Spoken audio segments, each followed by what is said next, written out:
Hey there YouTube, Estacado 5000 here, what's up? Here's another retro deck profile from the Shonen Phoenix 2007 Championship Series. Here we go, we got one Dark Magician of Chaos. What this card does is, when this is normal summon or special summon, you can add one spell card from your graveyard back to your hand.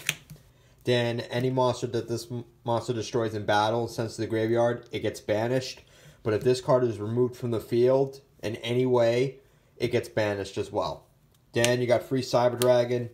What this card does is, when this is in your hand, when you have no monsters on your field and your opponent at least has one monster on their field, you can special summon this from your hand. Then you got one Jinzo, negates all trap cards. You got free Dakochi, which allows you to draw one card when it's flipped up. Then you got free Cyber Phoenix, which protects all your machine type monsters from spell and trap effects that target it.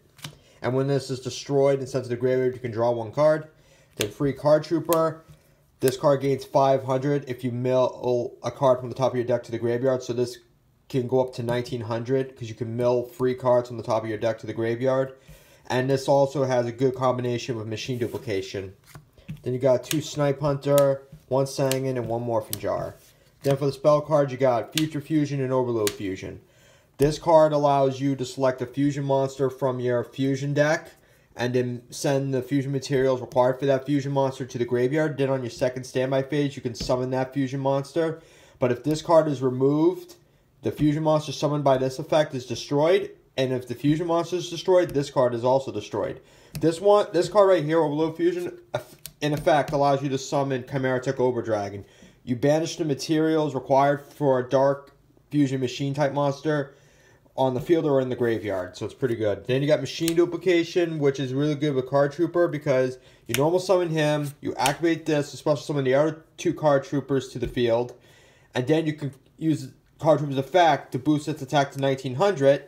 Then you can use Limit Removal if your opponent has no monsters on the field or no spell and traps to protect them. You can win the game pretty easily. It's pretty cool. Then you got two Brain Control, one Confiscation, one Pot of Avarice, one Omen and Crossout, one Scapegoat, one Giant Trunade, Heavy Storm, Mystical Space Typhoon to get rid of your opponent's spell and traps, Premature Burial, and then Snatch Steal. Now for the trap cards, you got free Trap Dust Shoot. Then you got one Mirror Force, one Torrential Tribute, one Ring of Destruction, one Call of the Haunted, and one Mind Crush. And that's the fusion monsters. You got two Chimera Tech Uber Dragon, two Cyber End Dragon, two Cyber Twin. So that's the retro build. Hope you all enjoyed. More videos coming soon. Later, guys.